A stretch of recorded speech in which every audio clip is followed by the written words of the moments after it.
stuff. It's a great backdrop. No problem. Yeah. This wonderful backdrop was provided by Optimus Scourge. This toy is the TFcon exclusive.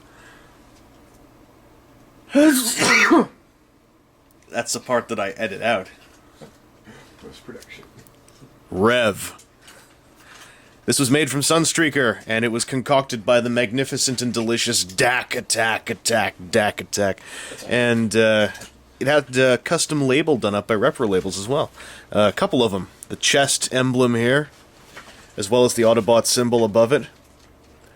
And something that you can't really see that well yet, the license plates no longer say "We are 84." At least they wouldn't if I'd actually gotten to paint over them in white. They say something else, and then you can see a bit of the 4 there.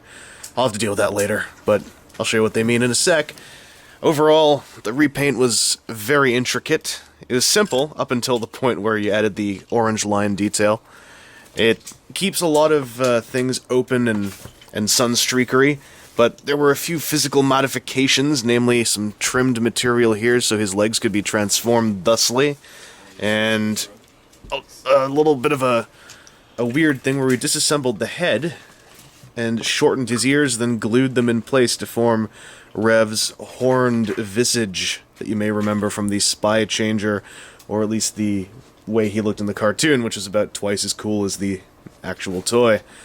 Now, while I'm sure you'd all love to see someone transform Sunstreaker, since I'm sure none of you have ever seen that in your entire lives, I'm gonna Hitchcock swipe it hard and now. And that's the vehicle mode. This is where you can really see the resemblance to R.E.V.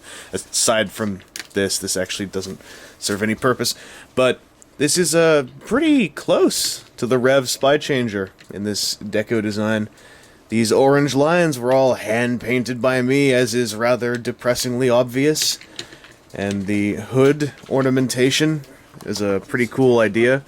I unfortunately could not do it the justice that Dak did it, but I still had fun painting this, and it was a fairly inspiring experience.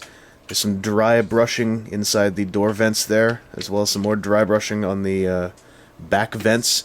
The rest of this was all just painted on by hand, and then Dak applied a copious spray of nice, fuzzy, mucusy clear, solid coat over the top.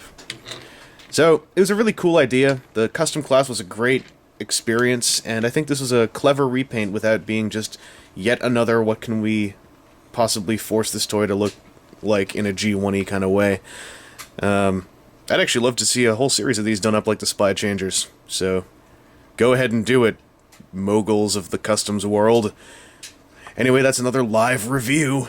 Let's end this by showing you Lupis and his powered commander.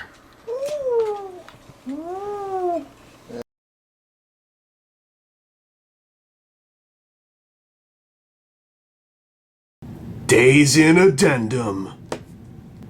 One thing I forgot to give you were some glamour shots of the toy.